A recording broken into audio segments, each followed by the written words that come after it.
Подружницата на АД Македонски пошти во Прилеп за своите потреби и модернизација на услугите доби 4 нови возила. Новите возила се очекува да придонесат за побрза и поефикасна достава на пратките, подобра организација на работните процеси и поквалитетни услуги за граѓаните и компаниите. Ефикасноста се зголемува со оваа донација, бидејќи ние имавме отежната работа, бидејќи немавме возила, немавме транспортни средства. Второ што ние предлагаме е промена во законот. Тоа досега не беше направено.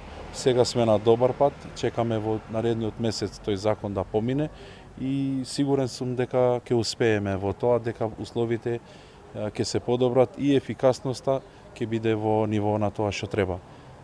За жал, ништо не беше инвестирано до оваа година. Од сега понатамо почнуваме со динамика на инвестиции во пошта. Набавени се доволно возила да се дадат на сите подружници градови, дури и помали градови, работни единици кои што до сега не била прилика да се доделуват нови возила. Во истите возила и во товарниот дел ќе ставиме камери, за да може да се следат пратките 24 часа од приемот во пошта, транспортот до конечната испорака на конечниот корисник на нашата услуга. Откако ќе се утврди динамиката и обемот на работа, доколку има потреба, според надлежните имало можност Прилеп да добие уште едно 5-то возило за потребите на оваа подружница. Мислам дека со ова инвестиција и наредниве инвестиции кои ги планира